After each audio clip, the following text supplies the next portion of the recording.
Bonsoir, voici les titres de ce journal. Une véritable tragédie au Nicaragua et au Honduras, 24 000 morts, des millions de personnes sans abri et la ruine économique pour cette région d'Amérique centrale.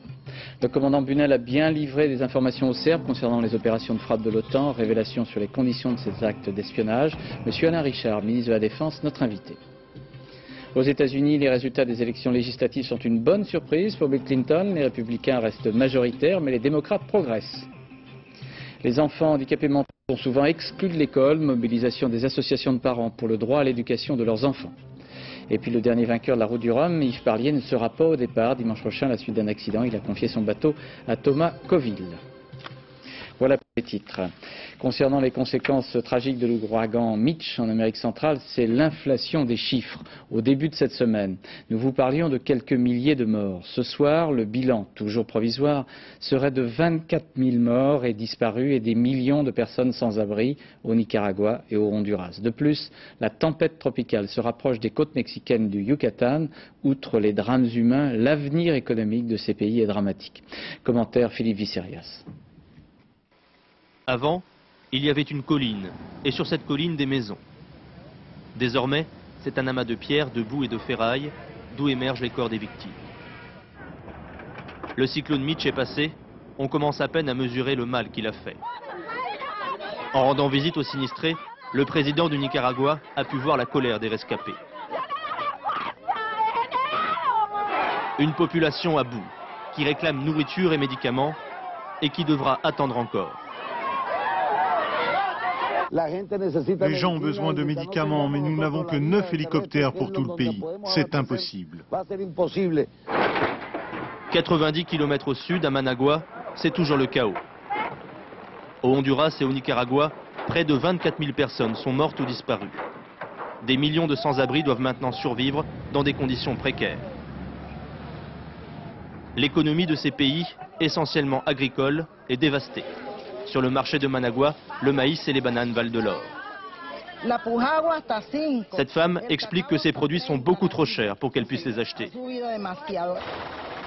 Le cyclone Mitch a détruit des centaines de kilomètres de routes, de ponts, rendant difficile l'acheminement des secours. Des milliers de personnes sont toujours isolées. Leur seul salut, la voie des airs.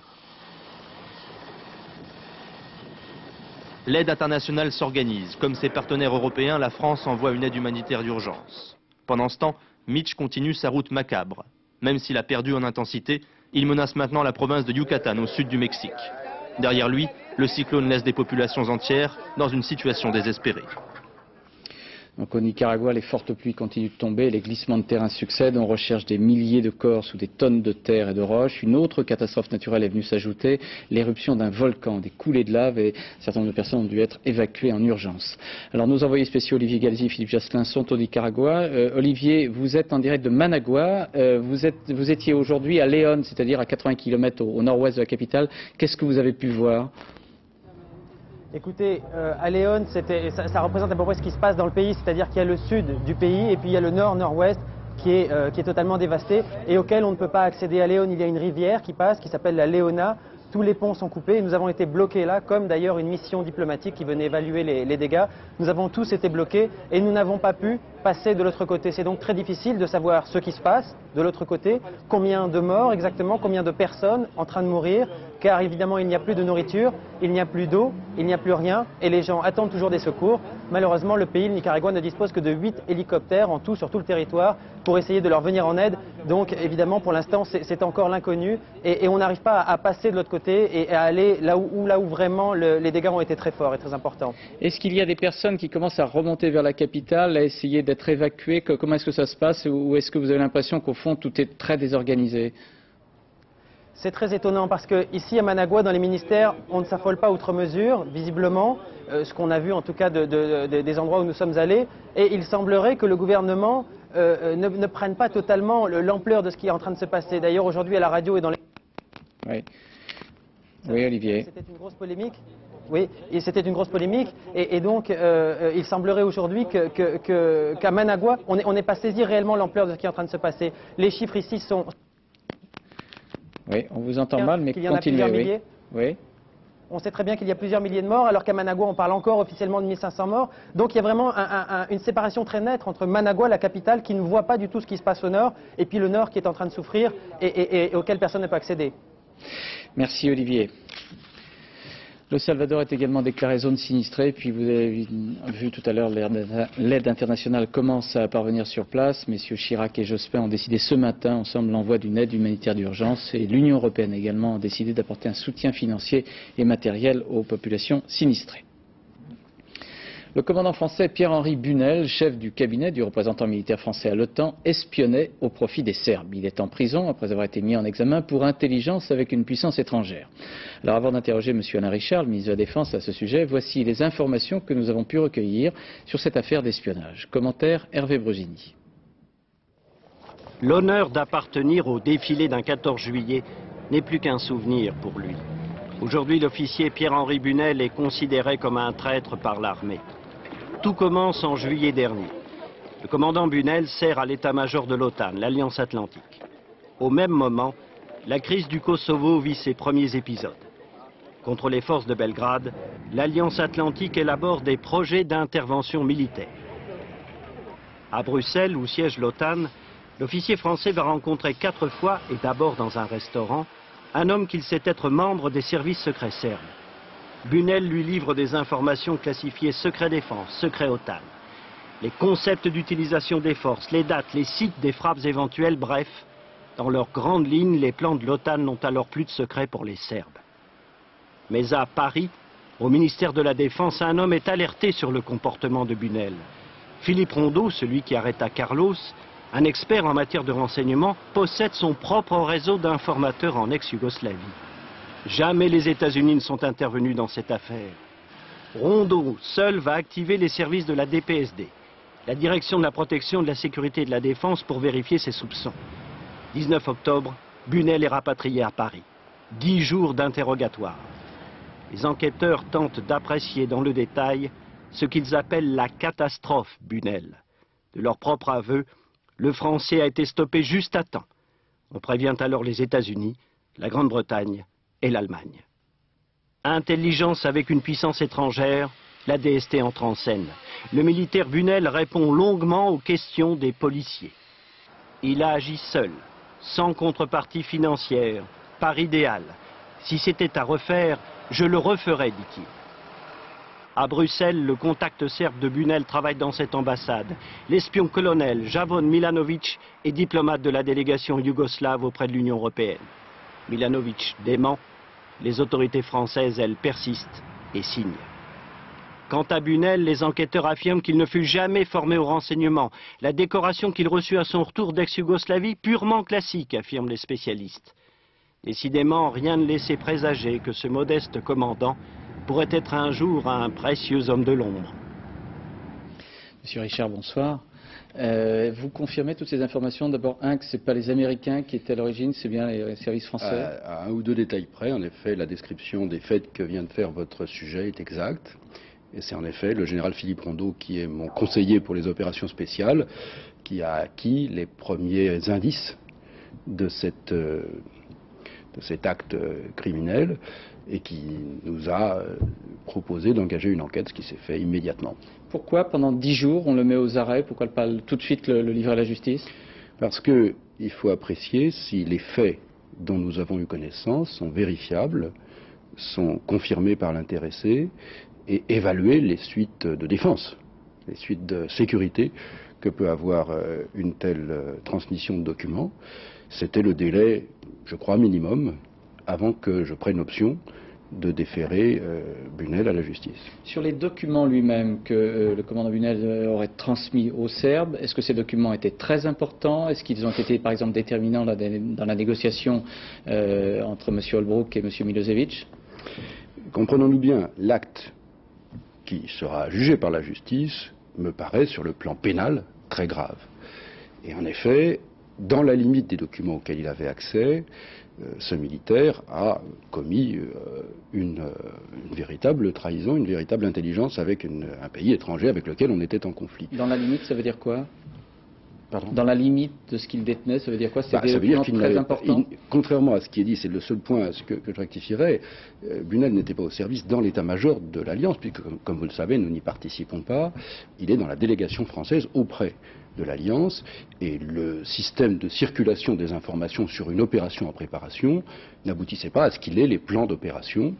Nous avons, et c'est l'explication de la relative sérénité dans laquelle nous sommes vis-à-vis de nos partenaires de l'Alliance, européens et américains, nous avons évalué les effets de cette fuite de documents sur la sécurité, sur la faisabilité de la menace aérienne qui portait sur la Yougoslavie à ce moment-là, et notre conclusion commune était que ça ne menaçait pas, ça n'entravait pas cette opération. Donc quand on dit que Et ça le ne gouvernement retire rien, à mon français, avis, à la gravité des faits.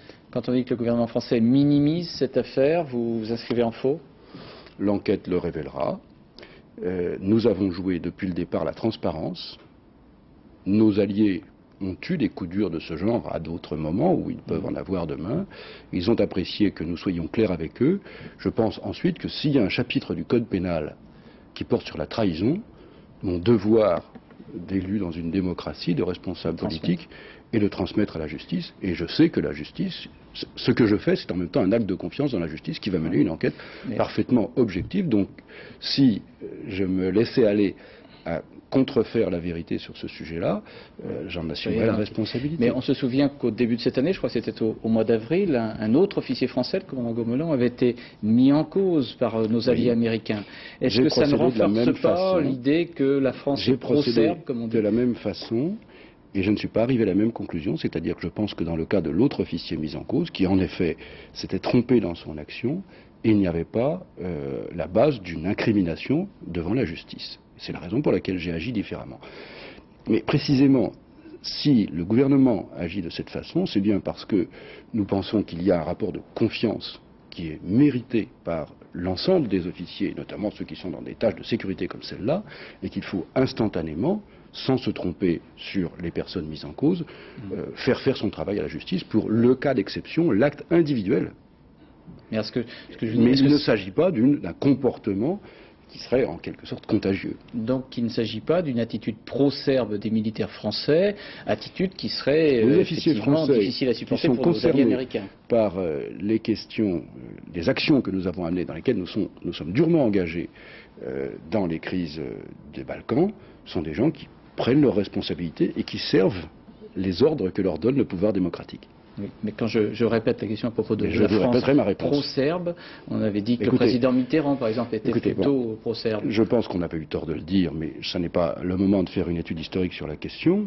Mais les positions qui ont été prises par les autorités françaises depuis plusieurs mois, depuis plusieurs années même, sur les crises des Balkans, montrent bien que, et vous allez voir que les positions qui vont être prises ensemble par les alliés, pour assurer la sécurité au Kosovo de la mission des vérificateurs de la paix au Kosovo, seront la manifestation que nous sommes bien solidaires et que la France est bien considérée comme un pays digne de confiance. Alors vous en avez parlé à Vienne, je peux vous demander à quelle hauteur on va participer aux forces au Kosovo? Je ne peux vous le dire que dans les grandes lignes parce qu'il y a encore besoin de plusieurs jours de coopération et de préparation de l'opération entre nos principaux partenaires européens. Nous allons nous grouper sans doute à 4 ou 5 pays pour faire cette force de sécurité des observateurs qui sera à l'extérieur, puisque l'accord qui a été négocié pour la paix au Kosovo, c'est qu'il n'y a pas d'armée extérieure au Kosovo. Donc ils seront sans doute dans un pays voisin avec une possibilité d'intervention dans l'heure ou dans les 2 heures. Mais on sera un tiers, la moitié? Nous serons entre le tiers et la moitié d'une force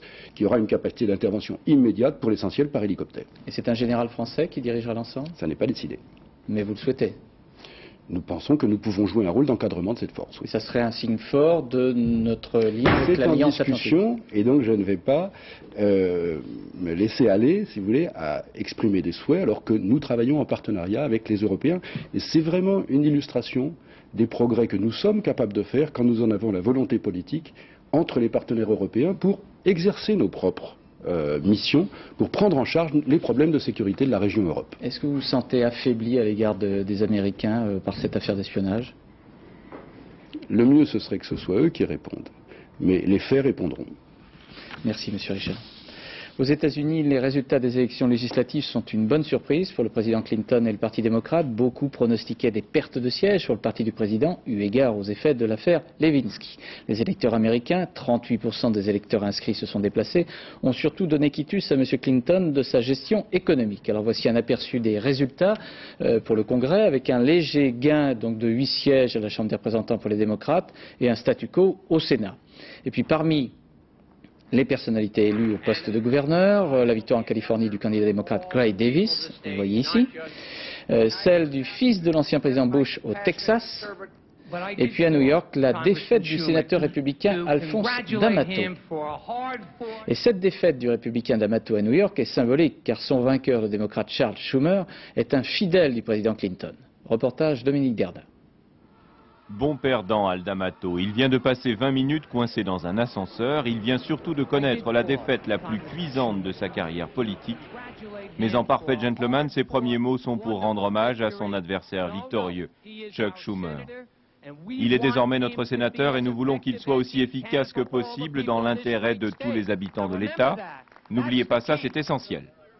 Le ton a bien changé. Au cours des mois passés, Schumer et D'Amato se sont livrés à l'une des batailles les plus violentes de cette campagne pour les sénatoriales américaines. Les plus violentes et les plus chères aussi à eux deux, ils auraient dépensé pas moins de 33 millions de dollars, 200 millions de francs. Al D'Amato, sénateur de New York depuis 18 ans, s'est assuré le soutien du maire républicain de la ville et de son prédécesseur, démocrate. Al D'Amato, l'Italien d'origine qui parvint à faire signer en août dernier un accord historique entre les banques suisses et les descendants des victimes de la Shoah, comptait bien sur le vote de la communauté juive. Mais Chuck Schumer, le fils de déportés originaire de Brooklyn, a su de toute évidence non seulement récupérer une bonne partie des voix de ses coreligionnaires, mais aussi des femmes, des homosexuels et bien sûr des démocrates. L'élection de ce quasi-inconnu de 47 ans était devenue une priorité pour la Maison-Blanche. À plusieurs reprises, Hillary et Bill Clinton ont fait le voyage pour le soutenir. Hier soir, au son de Simply the Best, le meilleur, tout simplement, Chuck Schumer exultait à la tribune, et il avait de quoi. Il venait de renverser, à la surprise générale, l'un des monuments de New York. Certes, le Parti républicain garde le contrôle des deux chambres du Congrès américain, vous l'avez vu, mais les différents succès des candidats démocrates ont été dus en grande partie aussi au vote des communautés les moins favorisées. Ainsi, la communauté noire a, selon son habitude, massivement appuyé les démocrates. Reportage à Washington de Philippe Gassot. Après le scrutin d'hier, le réveil de l'Amérique des minorités a ce matin un goût de victoire. Les électeurs noirs savent que ce sont eux qui ont fait échec à l'entreprise républicaine de déstabilisation. Ils n'ont pas été dupes et en sont fiers. Les républicains ont lancé une campagne contre le président. Et ça s'est retourné contre eux. Le peuple n'aime pas ça. S'ils ne l'avaient pas fait, ils auraient eu un meilleur score. Pour quelques-uns, le résultat du scrutin montre que l'Amérique évolue, qu'elle s'émancipe. Je pense que les électeurs ont fait preuve de maturité. Ils ont été capables de faire la différence entre les vrais problèmes et ceux qui n'en sont pas et qui n'avaient pas leur place dans ce débat. À Howard University, dans le South East, le quartier noir de Washington, le message adressé hier aux républicains par les électeurs est fort et sans appel, et il n'a pas fini d'être commenté. C'est très important ces élections parce que c'était un signal catégoriquement au parti des républicains que les Américains n'ont pas supporté de tout ce qu'ils ont fait pendant la dernière session du Congrès. C'est-à-dire que tout le monde, les Noirs, comme d'autres minorités, sont partis nombreux. Oui, ils sont les allés femmes voter. aussi sont partis nombreux. Ils se sont exprimés et ils ont dit qu'il fallait faire attention et s'occuper des affaires de la nation et laisser tomber ces affaires personnelles du président. Les minorités sont surprises d'avoir été entendues, d'avoir pesé aussi lourd, à tel point que le leader républicain, Newt Gingrich, pourrait bien être obligé de laisser sa place à quelqu'un qui écouterait davantage le peuple. Voilà, alors le président Clinton, il y a quelques minutes, disait qu'il était fier des résultats, mais Philippe Gassot, les républicains ont, comme on dit un peu trivialement, ils ont loupé leur coup, quoi. On peut dire qu'ici on a l'impression de voir un mauvais remake républicain de l'arroseur arrosé. Les attaques lancées contre Bill Clinton, non pas le président des États-Unis, mais bien l'homme, eh bien ça n'a pas plu aux Américains, pas plus que cette vision à courte vue des républicains qui ne voient pas venir le changement. On s'est aperçu que les Américains étaient parfaitement capables de faire le distinguo entre les vrais enjeux et les attaques basses et personnelles. Alors le vertueux parti républicain est aujourd'hui un peu ringard et il est rejoint en cela par les chrétiens de la Christian Coalition, les extrémistes qui, eux, voyaient dans le scrutin d'hier un véritable référendum qui devait balayer tout simplement Bill Clinton. Vous voyez qu'on est loin du compte. Merci Philippe. Conséquence boursière de ce succès démocrate à la bourse de Wall Street à mi-séance. Les cotations étaient à la hausse, suivant ainsi les autres places boursières aujourd'hui à Londres et Paris à la hausse également. Ouverture ce matin à Londres, à la Chambre des Lords, de l'examen en appel de la demande d'extradition vers l'Espagne de l'ancien dictateur chilien Augusto Pinochet. En première instance, il faut le rappeler, la justice britannique avait estimé l'arrestation du général illégale. Depuis, les plaintes et les procédures se sont succédées, aussi bien en Espagne, en Suisse, en Belgique et en France. Les magistrats de la plus haute instance judiciaire britannique devaient entendre aujourd'hui un certain nombre d'experts et d'avocats. Ils pourraient donner leur décision dans les 48 heures. Au même moment, aux Pays-Bas, à La Haye, devant le tribunal pénal international pour l'ex-Yougoslavie, le Premier ministre, M. Lionel Jospin, assurait que la France soutenait pleinement cette justice pénale internationale, tout en demandant que les témoignages des hauts fonctionnaires français soient entourés de garanties de confidentialité. Pour comprendre le rôle de ce tribunal pénal de La Haye, chargé de juger ceux qui ont commis les crimes dans l'ex-Yougoslavie, nous avons accompagné celle qui était aux côtés de M. Jospin, la présidente du tribunal, Mme MacDonald. Reportage Jérôme Bonny, Jacques Grégor.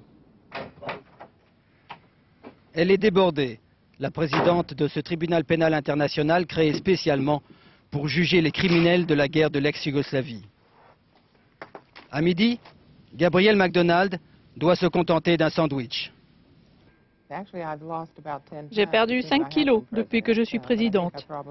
J'en avais sans doute besoin, mais je ne pensais pas les perdre comme ça. Les droits de l'homme ont toujours été le cheval de bataille de cette Américaine. Le principal obstacle auquel elle se heurte aujourd'hui, c'est l'intransigeance de la Serbie, qui ne reconnaît pas son tribunal. Sans la coopération des États, elle ne peut rien. Nous n'avons pas de force de police.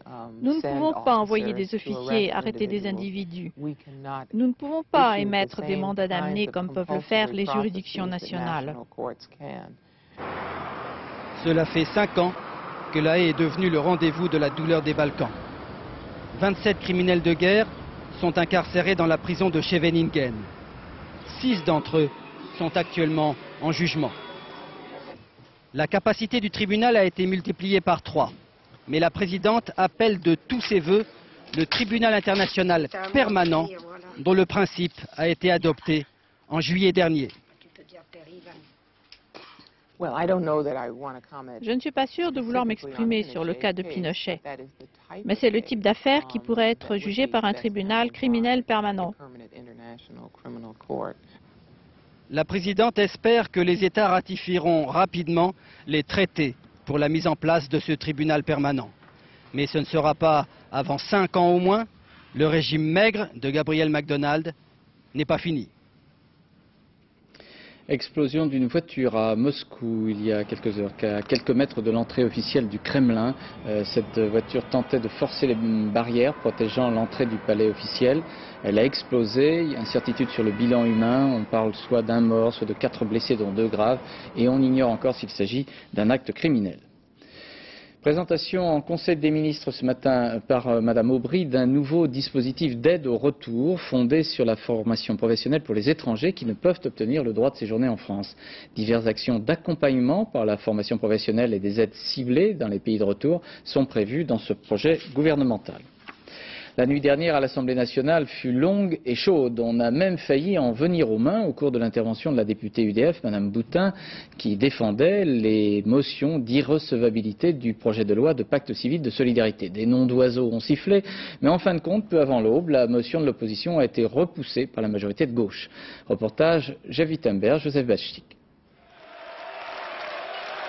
Passé une certaine heure de la nuit, il y a des phrases que Christine Boutin a du mal à supporter. Les homosexuels n'ont pas besoin de votre charité, madame. Ils veulent simplement la justice. C'était la réponse du Parti socialiste au monologue de la députée UDF après 5 heures, 25 minutes et pas mal d'incidents. Bon. Mes chers collègues, je veux bien vous laisser brailler un peu, mais le plus sérieux a eu lieu vers minuit et demi. Le président de séance, Arthur Pecht, UDF lui aussi, réclame une suspension des débats. Un quart d'heure de suspension de séance. C'est contraire au règlement, jugé des députés socialistes qui l'ont violemment pris à partie dans l'hémicycle.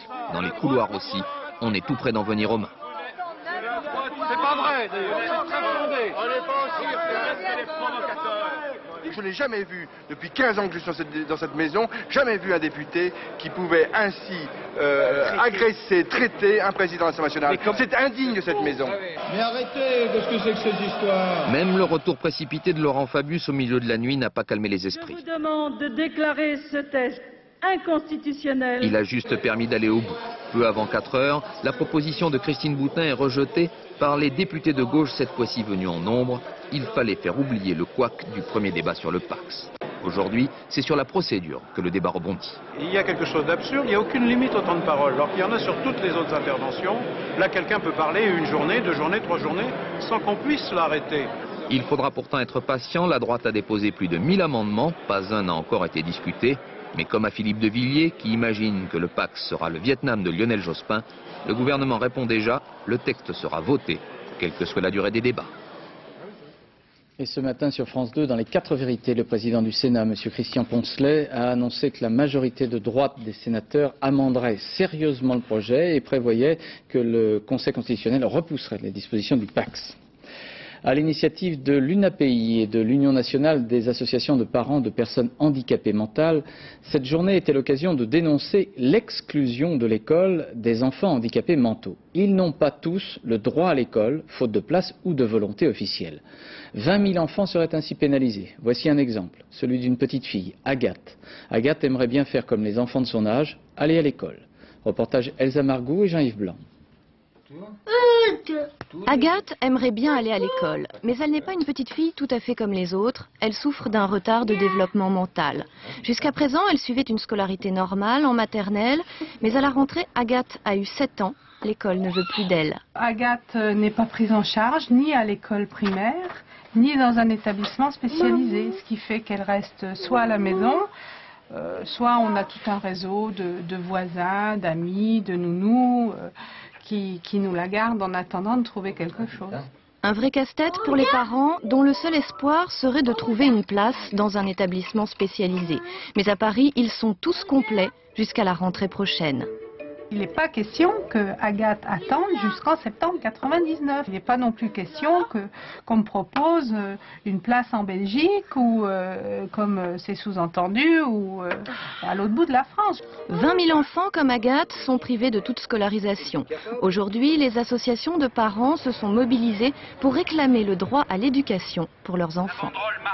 Un enfant qui peut vivre en collectivité n'a aucune raison d'être exclu de l'école ordinaire. Par contre, ce dont nous sommes bien conscients, c'est qu'il faut un programme particulier, il faut sans aucun doute des soutiens éducatifs spéciaux, et c'est tout cela que nous demandons. 250 instituteurs spécialisés manquent à l'appel selon les associations. Le ministère de l'Éducation nationale s'est engagé aujourd'hui à créer davantage de postes pour que les enfants, même handicapés mentaux, ne soient pas oubliés de l'école. Cinéma, sorti aujourd'hui du film américain Le Négociateur avec Kevin Spacey et Samuel Jackson. Le Négociateur, c'est un policier spécialisé lors des prises d'otages. Alors, outre le film d'action, vous pouvez éventuellement voir, c'est l'occasion de connaître un peu mieux ce rôle de négociateur policier en compagnie d'un policier du RAID. Reportage Philippe Visserias et Raymond Chaplard. Danny, c'est Chris. Danny, écoutez-moi, Danny, prenez votre radio, il faut qu'on parle. Au 20e étage de cette tour, barricadé dans un bureau, un homme tient en joue 4 otages. Je vous laisse 8 heures. Ensuite, je tuerai un otage toutes les heures jusqu'à ce qu'ils soient tous morts. Je veux qu'on se parle face à face, maintenant. Face à lui, les gros bras de la police de Chicago préparent l'assaut. Seul à vouloir éviter une issue tragique, un négociateur professionnel essaie de garder le contact. Je veux que sa femme vienne ici. crois que c'est vraiment comme ça là-bas. Ça ressemble beaucoup, tout au moins à ce que j'ai pu voir là-bas. Mais c'est pas du tout ce qu'on peut voir en France. Michel Marie est l'un des seuls policiers français spécialisés dans la négociation avec des forcenés ou des preneurs d'otages.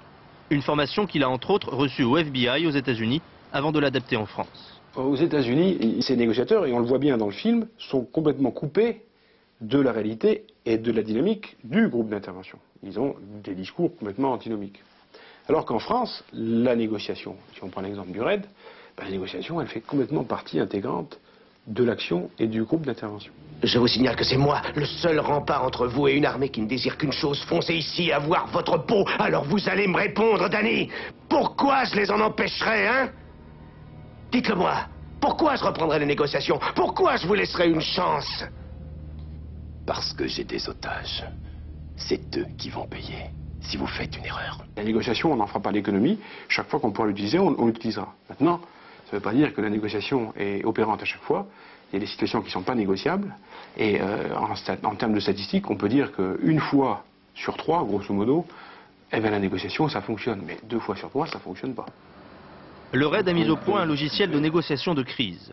Situation, personnalité du forcené, toute une série de critères sont analysés. Mais cet ordinateur serait peut-être dérouté par le scénario du film. Car en fait, le preneur d'otages est lui-même policier, spécialisé dans la négociation. Oui. Je connais parfaitement toutes les règles du jeu, alors n'essayez pas. Entre les deux, le duel psychologique est lancé. Il va rappeler. Sport, tennis, les matchs disputés aujourd'hui à Paris-Bercy pour l'Open ont été favorables, entre autres à Pete Sampras et au Français Jérôme Golmar. En revanche, Fabrice Santoro a été éliminé. Commentaire François Brabant avec Alain Poirier. Nous aussi, on aurait bien aimé voir un petit Français tout balayer sur son passage. Mais à part un micro de la télévision, Fabrice Santoro n'a pas pu balayer grand-chose. Et surtout pas l'immense Karol Kučera, slovaque d'1m90 et 7e joueur mondial. Pour arracher un set, Santoro a dû avaler pas mal de kilomètres. Alors pendant plus d'1 heure, il a couru.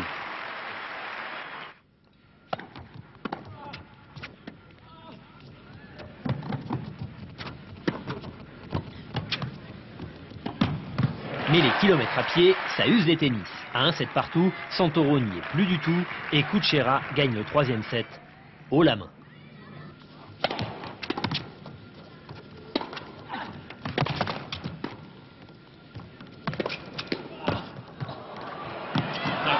Dans cette 3e manche, le 7e mondial était un peu trop grand pour le petit Français. Santoro quitte la piste et laisse les étoiles entre elles.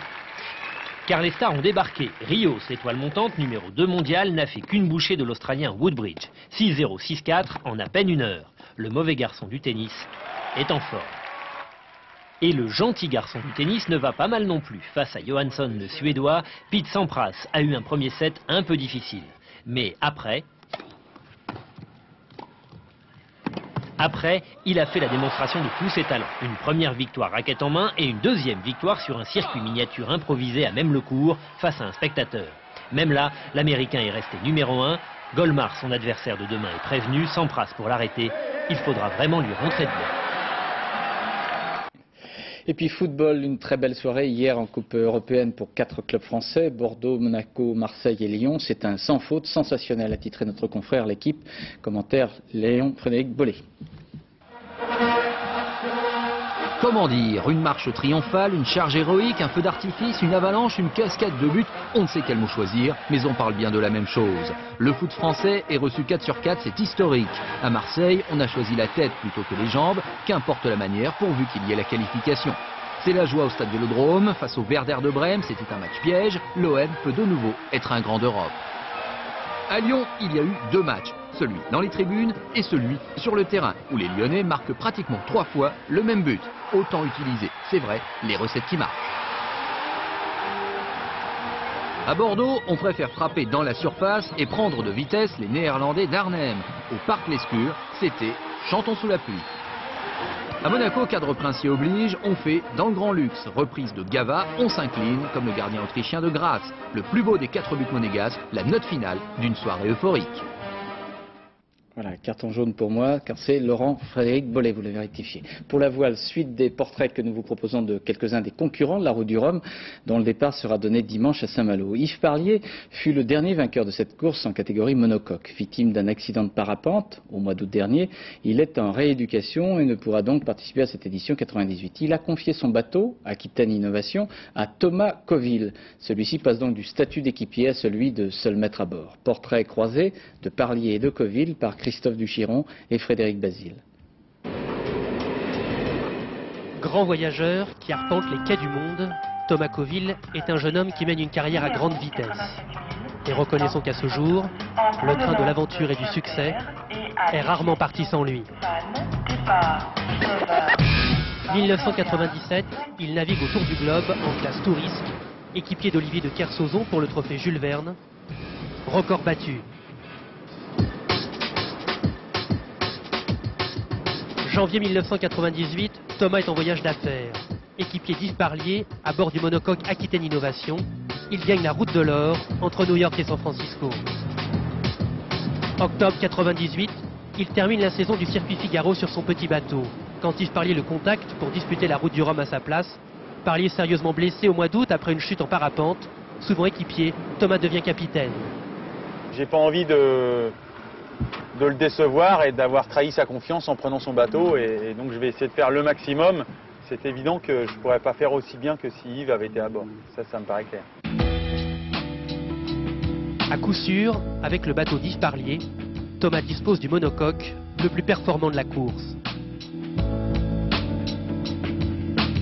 Et même s'il y en a un qui navigue à la place de l'autre, pendant 15 jours, ils vont partager la même aventure. À la demande de Thomas, Yves sera son conseiller météo. J'ai confiance en lui, mais c'est sûr que je vais m'inquiéter quelque part.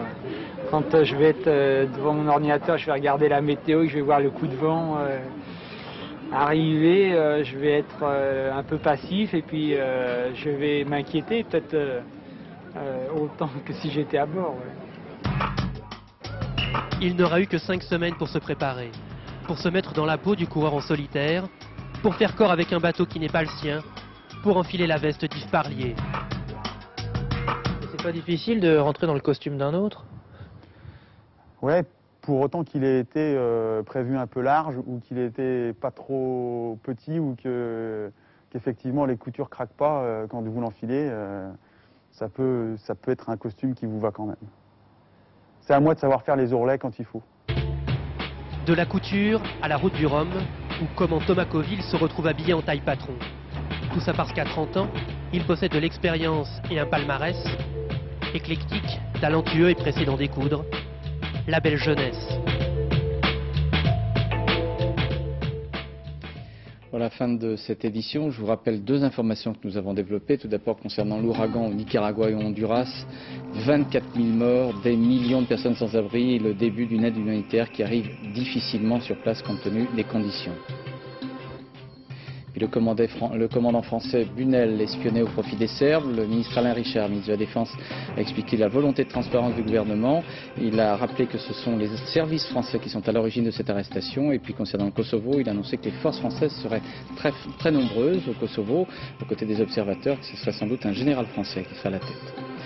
La météo, c'est dans quelques instants avec Patrice Drevet, suivi d'un téléfilm joliment intitulé « Il n'y a pas d'amour sans histoire » avec Clémentine Sélarié, puis Ça se discute, présenté par Jean-Luc Delarue. À 0h50, le dernier journal vous sera présenté par Gérard Grisbeck. À 13h, vous retrouverez demain Carole Gessler et Rachid Arabe. À demain 20h. Bonsoir, merci.